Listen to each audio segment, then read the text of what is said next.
I have always found peace in my garden. The gentle rustle of leaves, the sweet perfume of blooming flowers, and the satisfaction of nurturing life from tiny seeds into something beautiful. That's why I chose this career, leaving behind my corporate job to become a professional gardener and landscape designer. Everyone supported my decision, except my mother-in-law, Victoria Stanford. Playing in the dirt isn't a real job, she'd say at every family gathering, her perfectly manicured nails drumming against her wine glass. My son married a CEO, not a gardener. But I proved her wrong. Within 3 years, my business flourished. My designs were featured in home and garden magazines, and my specialty roses won regional competitions. This weekend was supposed to be my biggest achievement yet, the National Garden Competition, where my unique hybrid roses were favored to win. Were being the operative word. I stepped into my garden at dawn for my usual pre-competition care routine, only to freeze in horror.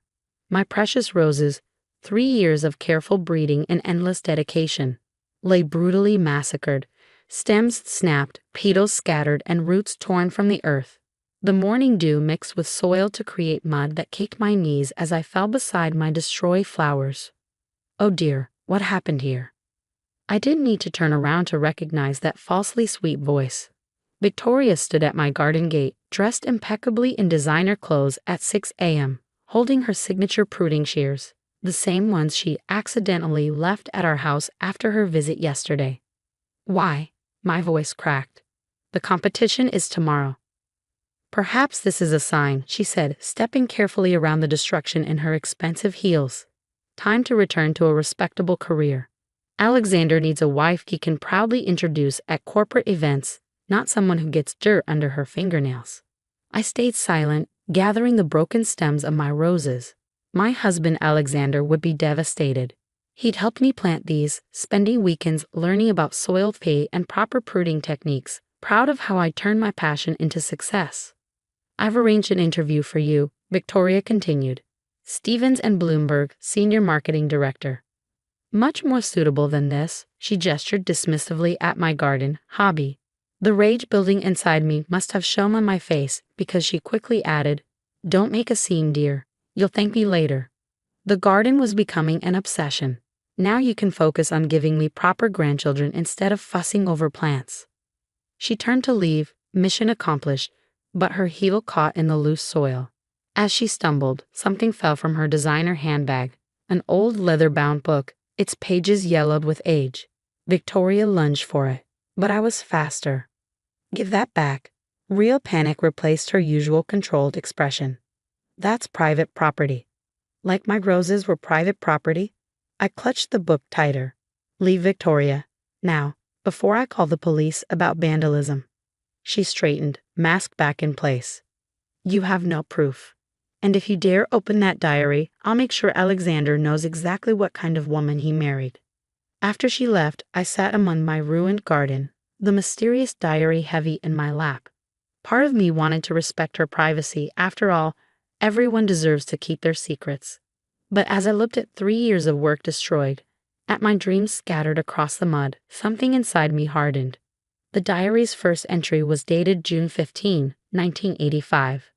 The elegant handwriting didn't match Victoria's sharp scrawl, but the name at the top made my heart stop. Property of Rose Gardner. I'd never heard of Rose, but the following pages told a story that made my hands shake. Pressed between the pages was a faded photograph. A young Victoria, standing proudly beside an award-winning garden. She was smiling, really smiling, not the artificial smile she wore now. Her hands were dirty, and she wore simple clothes, nothing like the designer labels she clung to these days. The diary entries spoke of her passion for gardening, her dreams of opening a nursery, and her budding romance with a young man named Thomas Gardner. Rose Gardner wasn't a different person, it was Victoria's maiden name before she married into the wealthy Stanford family. "My roses won first place today," one entry read. "Thomas says we can use the prize money to start our nursery. Finally, our dreams are coming true." But then the entries turned dark. Thomas died in an accident, leaving Victoria alone and pregnant. Her parents pressured her to marry Richard Stanford, a wealthy businessman who could provide properly for her and her unborn child. The last entry was heartbreaking. "I'm sorry, my sweet Alexander. I'm choosing security over passion." locking away Rose Gardner forever. You'll never know about your real father, about the gardens we dreamed of.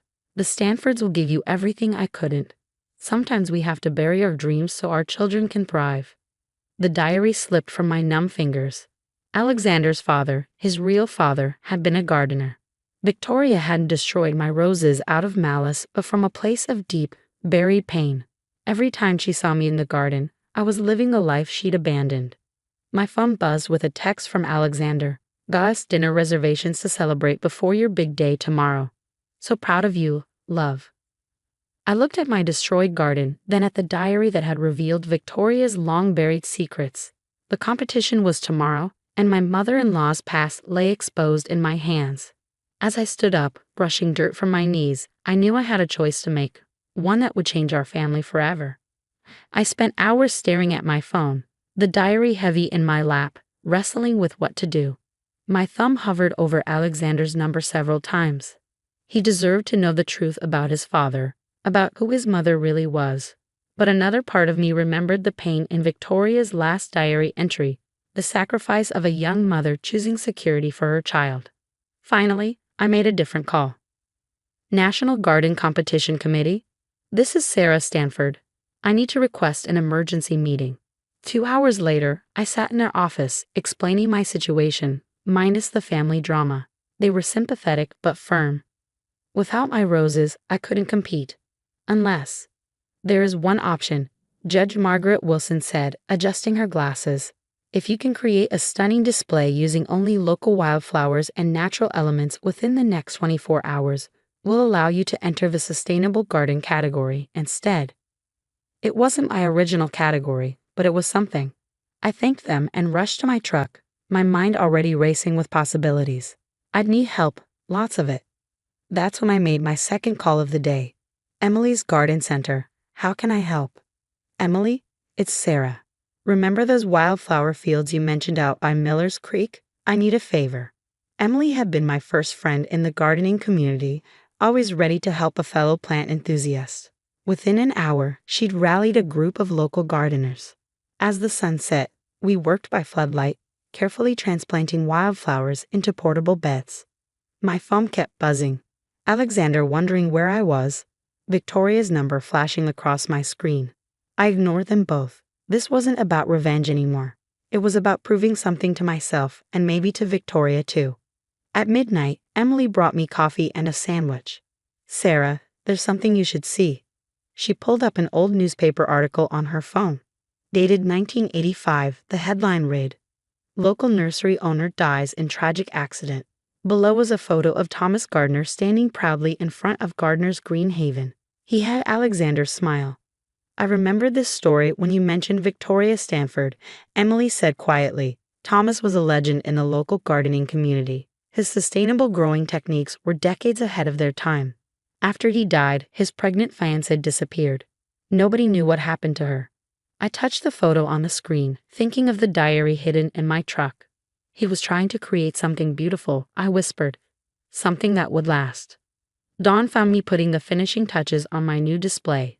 Instead of my carefully bred roses, Wild Beauty flourished, Queen Anne's lace dancing with black-eyed Susans, native grasses providing texture, all arranged in a natural flow that looked as if it had grown there spontaneously. At the center, I placed a single wild rose bush, its simple blooms more stunning than any hybrid. Sarah? I turned to find Victoria standing behind me, looking unusually disheveled. Her designer outfit was replaced by simple slacks and a blouse, her hair pulled back practically. She looked more like the young woman in the diary's photo than the polished society wife I knew. "I've been driving around all night," she said, voice rough. "The diary, did you read it?" "Yes." She closed her eyes briefly. "And Alexander doesn't know. Yet." Victoria stepped closer, really looking at my new display for the first time. Her hand trembled as she touched a wild rose petal. "These flowers. They're like the ones Thomas and I used to gather. He always said the most beautiful things grow naturally if we just give them space to flourish." He sounds like a wise man. He was. Victoria's carefully constructed facade cracked.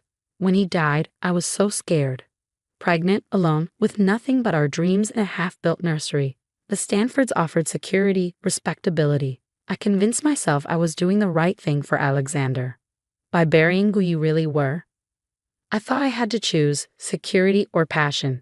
Every time I see you in your garden, living the life I was too afraid to fight for. She straightened her shoulders.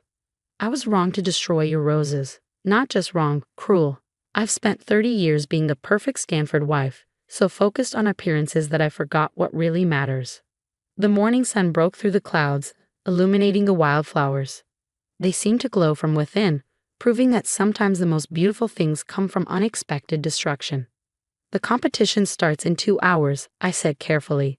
I could use an experienced hand to help with the final touches, especially someone who knows about sustainable growing techniques. Victoria stared at me, then at her manicured hands. Slowly, she reached down and scooped up a handful of soil, letting it run through her fingers. These native species, she said, voice strengthening. They'll need specific placement to thrive. Tom's always said.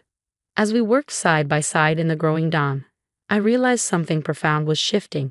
This wasn't forgiveness, not yet. But perhaps it was understanding. Sometimes healing starts in the dirt, among the wild and broken things that refuse to stop growing. The real question was, how would Alexander react when he learned the truth about his father? As if summoned by my thoughts, I heard his familiar footsteps approaching behind us.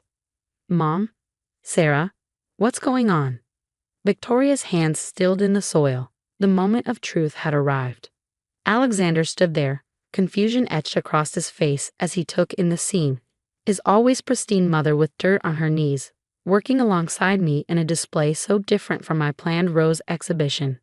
Your roses? He gasped, finally noticing their absence. What happened? Before I could speak, Victoria stood up. For the first time since I'd known her, she looked her age, not the carefully preserved society wife, but a woman who had carried a heavy secret for 30 years. I destroyed them, she said quietly. But that's not the whole story, Alexander. It's time you knew the truth. She pulled the diary from my bag, her hands trembling as she held it out to her son. Alexander took it, his puzzled gaze moving between us. Mom? Read it, she whispered. Read it, and then decide if you can forgive me. The next 30 minutes were the longest of my life. Alexander sat on a nearby bench, reading his real father's story while Victoria and I pretended to work on the display. I watched his expressions shift, confusion, shock, anger, and finally, a deep sadness. When he finished, he looked up at his mother with tears in his eyes. Why didn't you tell me?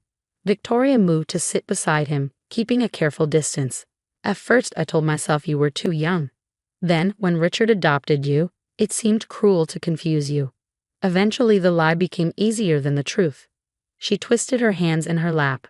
I convinced myself I was protecting you, but really, I was protecting myself from facing what I'd given up. All those times you criticized Sarah's gardening. Alexander's voice hardened. I was lashing out at my own past, Victoria admitted. Every time I saw her pursuing her dreams, succeeding where I'd been too afraid to try, it reminded me of everything I buried with Thomas. Alexander stood up abruptly, pacing. I have this smile, he said suddenly.